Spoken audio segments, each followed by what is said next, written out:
ওং নমো ভগবতে বাসুদেবায়। রামায়ণ যুদ্ধকাণ্ড স্বর্গ 106। এখানে শ্রীরাম মালতীকে সতর্ক করবে এবং বিভিন্ন শুভ অশুভ লক্ষণ এখানে দেখা যাবে। তো রাবণের সারথি এবার রাবণের কাছে প্রশংসিত হয়ে হর্ষ ও উৎসাহ সহকারে রথকে নিয়ে রণক্ষেত্রে শ্রীরামের দিকে এগিয়ে আসছে। আর অস্ত্র শস্ত্র সজ্জিত হয়ে রাবণ চলে আসছে একদম উত্তম রথে, শত্রুঘাতক সেই রথ। উচ্চ পতাকা আছে, ধ্বজা আছে, বিমানের মতো। রাক্ষসেরা তো খুব আনন্দ, সঙ্গে উজ্জ্বল ধনুক আছে, কৃষ্ণবর্ণের অস্ত্র ছিল, পতাকাগুলি বিমানের মতো দেখাচ্ছে। শ্রীরাম দেখলো, দেখেই তখন কি করছে, মালতীকে সাবধান করছে। যে কি বলছে, বলছে দক্ষিণ অভিমুখে পুনরায় ধেয়ে আসছে, ওর বধ আজকে আমার হাতে নিশ্চিন্ত, ওর রথকে ধ্বংস করতে হবে। তো মালতীকে বুঝাচ্ছে যে ওই অশ্বের লাগামটাকে, তোমার যে ঘোড়া সেটাকে ধরো, নিয়ন্ত্রিত করো। তোমার অশ্বের অনেক অভিজ্ঞতা আছে, আমি জানি, আমি তোমাকে শিক্ষা দিচ্ছি না, কেবল তোমাকে সূচনা দিচ্ছি, সাবধান করে দিচ্ছি। মালতী তখন কি করে, আনন্দিত হয়ে রথকে এবার এগিয়ে নিয়ে চললো ডান দিকে। এবার দুজনে কিন্তু রথটাকে নিয়ে আকাশে ঘুরছে গোল গোল করে, চক্রের মতো। ফ্যান দেখেছিস, ফ্যানের একটা ব্লেড আরেকটা ব্লেডকে টাচ করতে পারে? পারে না। তো ঠিক সেরকম দুটো রথ কিন্তু ঘুরছে গোল গোল গোল গোল করে। আর এরা যুদ্ধ যখন রেডি হচ্ছে, তো রাবণের ক্রোধ প্রকাশ করছে, কিন্তু শ্রীরামের কিন্তু ইন্দ্রিয় নিয়ন্ত্রিত। বানের যুদ্ধ শুরু হলো, মহাযুদ্ধ। আর এই যুদ্ধ দেখতে দেবতারা চলে এসছে, সিদ্ধগণ, গন্ধর্বগণ, মহর্ষিগণ। যখন যুদ্ধ শুরু হবে, তখন এই রাবণের পক্ষে অশুভ সংকেত এবার আসতে শুরু করে। কি সংকেত না, রাবণের রথের উপর শ্রীগালরা কি করেছে, অগ্নিবমন করছে, বা শকুনরা রথের আশেপাশে ঘুরছে, রথকে ফলো করছে, রাবণের রথকে। বায়ুতে ধুলা উঠছে, উল্কাপাত উঠছে, বিনা মেঘে বজ্রপাত হচ্ছে, ভূমিকম্প হচ্ছে।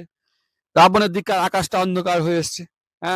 রাবণের দৃষ্টি দেখতে পাচ্ছে না, এত ধুলো হচ্ছে। আচ্ছা, ঘোড়ার হাঁটুতে কিন্তু অগ্নি বিচ্ছুরিত হচ্ছে, মানে ঘোড়ার যে খুর, সেই খুর থেকে অগ্নি স্ফুলিঙ্গ হয়ে পিছনের হাঁটুতে লাগছে। এরকম বিভিন্ন আছে।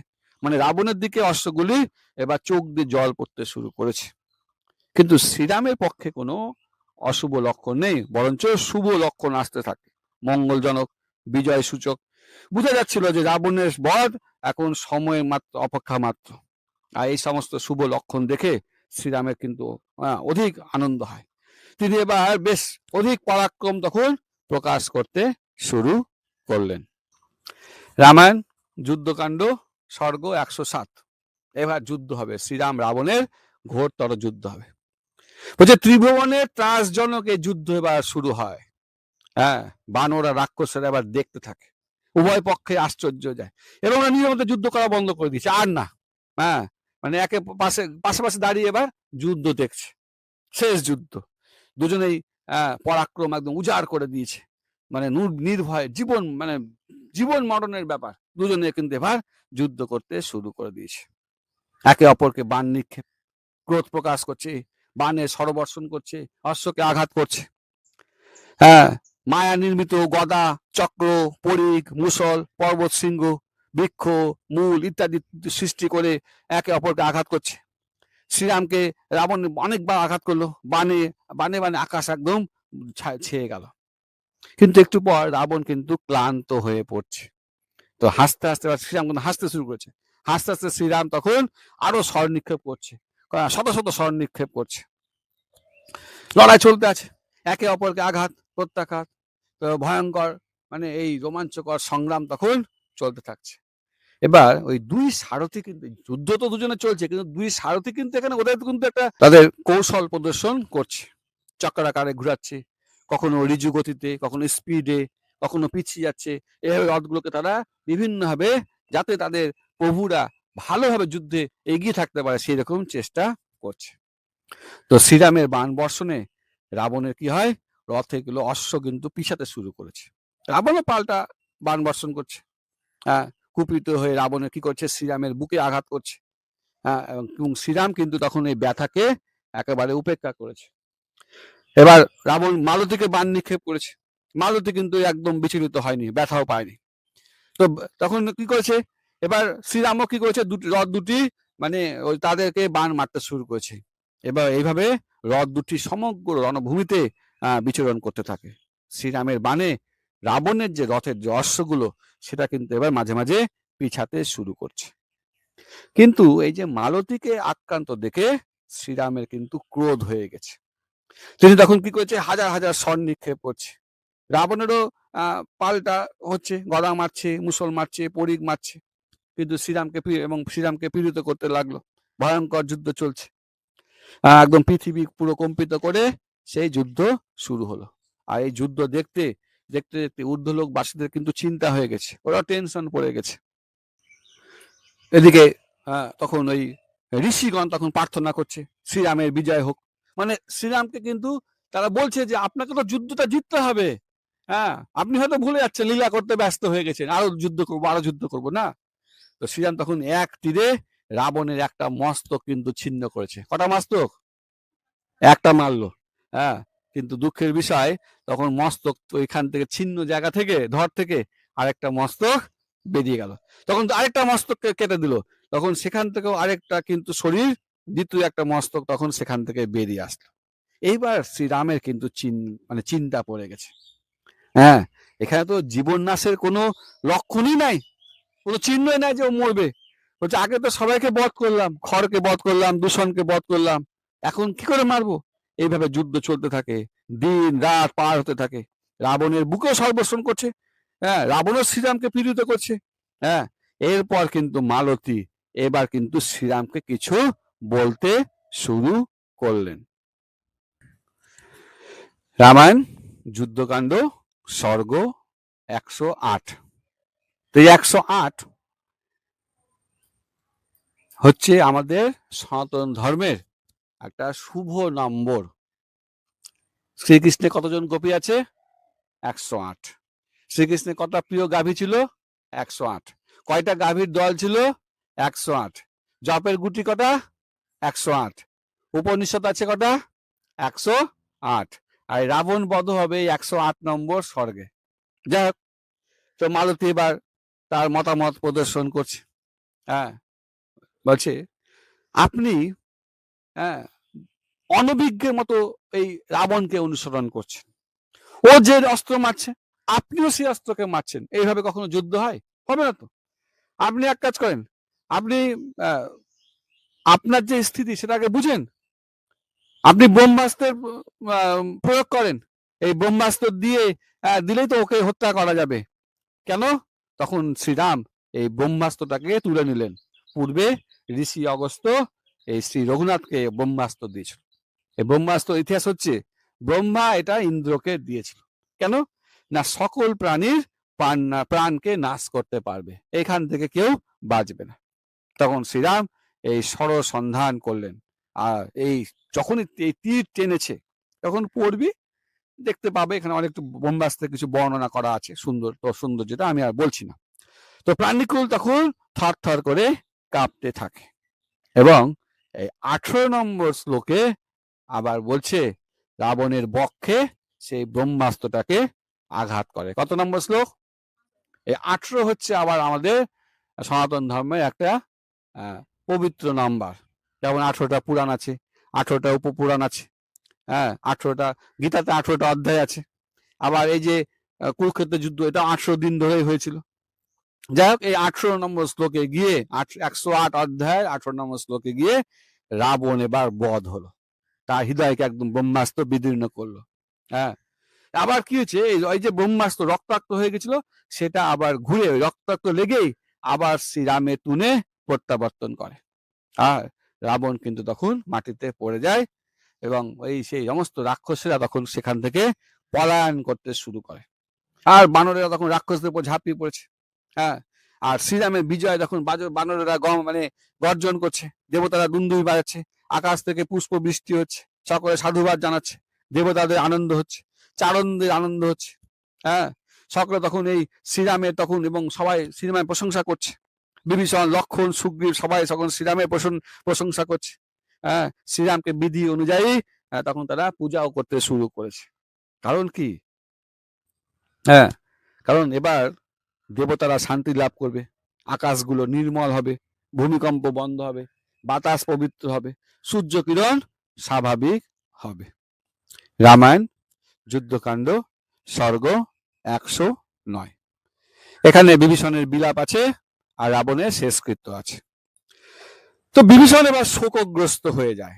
হাজার হলো দাদা, তো বলছে আগে আমার দাদা বহু মূল্য শয্যায় শুয়ে থাকতো, অভ্যাস ছিল, আজকে তার মাথার যে মুকুট সেটা মাটিতে পড়ে আছে।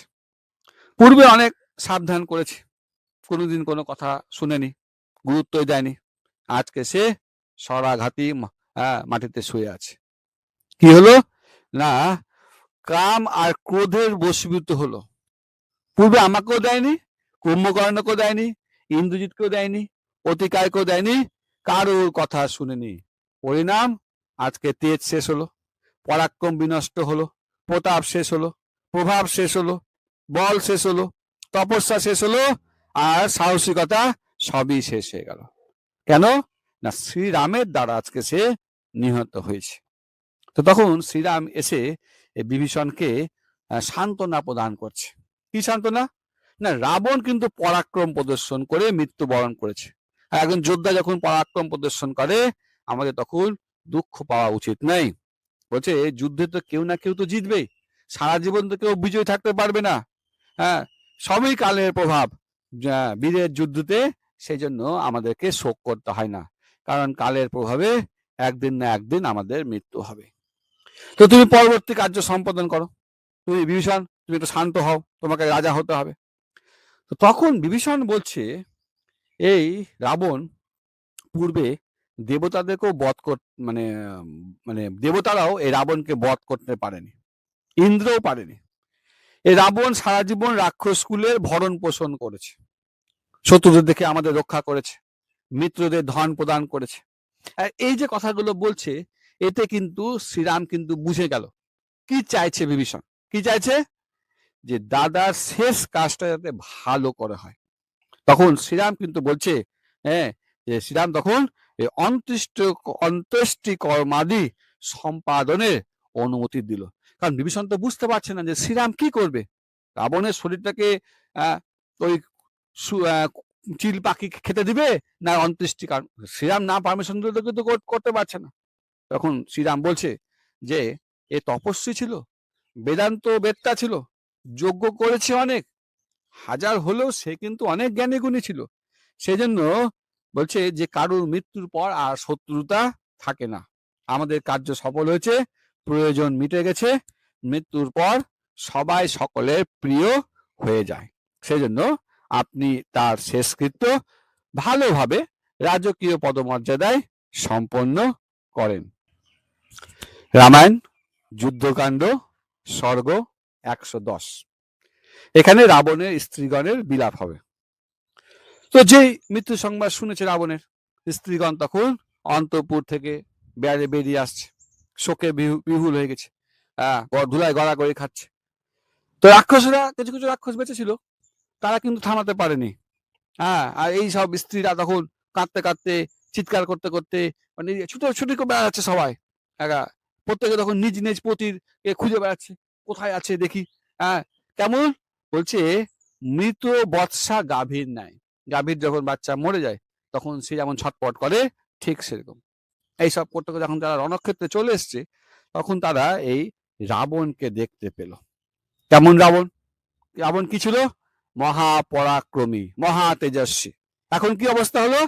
কয়লার স্তূপের মতো মাটিতে পড়ে থাকতে দেখলো রাবণকে। রেখে তার সঙ্গে সঙ্গে তাকে আলিঙ্গন করছে, ক্রন্দন করছে, গলাগড়ি খাচ্ছে রাবণকে নিয়ে। কেউ তার পা ধরে নিচ্ছে, কেউ পাশে মূর্ছিত হয়ে পড়ে গেছে, কেউ আবার নিজের পতিকে তার কি করছে, তার মাথাটাকে তার কোলে নিচ্ছে, কোলে নিয়ে বিলাপ করছে, কান্নাকাটি করছে। তো বিলাপ করতে করতে কি বলছে এটা এখন একটু আলোচনা হোক। তো বলছে যে রাবণ পূর্বে যমরাজকেও পরাজিত করেছিল, ইন্দ্রকেও পরাজিত করেছিল, কুবেরের বিমানকে ছিনিয়ে নিয়েছিল, ঋষিদেরকে ভয় দেখিয়েছিল, নাগদেরকেও ভয় করতো না, দেবতারাও একে মারতে পারেনি, হ্যাঁ, রাক্ষসেরাও মারতে পারেনি, হ্যাঁ, এরকম ভাবে বিলাপ করছে। কিন্তু আজকে কি করে মারা গেল? আজকে সে মানুষের হাতে মারা গেল, অসহায় প্রাণীদের মতো। হ্যাঁ, এইভাবে তারা বারে বারে বিলাপ করছে। তো কেন মারা গেল মানুষের হাতে? কেন? না, হিতবাদী বন্ধুদের কথায় কান দেয়নি, ভালো কথা শুনেনি, বিভীষণের পরামর্শ শুনেনি, অবজ্ঞা করেছে, কটু বাক্য বলেছে। তারপর কি করেছে? সীতাকে অপহরণ করলো, স্বেচ্ছাচারী ছিল, সীতাকে ফিরিয়ে দিতে তার কোনো ইচ্ছা ছিল না। আমরাও কি হলাম? পরিণামে আমরাও কিন্তু বিধবা হয়ে গেলাম। আজকে আমরা বিপদগ্রস্ত হলাম, আজকে আমরাও মৃত্যু হলো, কারণ রাক্ষসও মরে গেল, আমরাও শেষ, ও নিজেও মরলো, হ্যাঁ, সবাই শেষ হলো। আজকে রাবণের রাক্ষসেরা সর্বহারা হলো। আজকে আমরা সবাই দুঃখের সাগরে নিমগ্ন হলাম। আজকে সমস্ত রাক্ষসেরা ভূমিতে ধরাশায়ী হলো। এই সমস্ত ভাবে তখন এই অন্তরপুরবাসী রাক্ষসীরা এইভাবে বিলাপ করতে থাকে। হরে কৃষ্ণ কৃষ্ণ কৃষ্ণ হরে হরে, হরে রাম রাম রাম হরে হরে। শিল প্রভুপাদ কি জয়।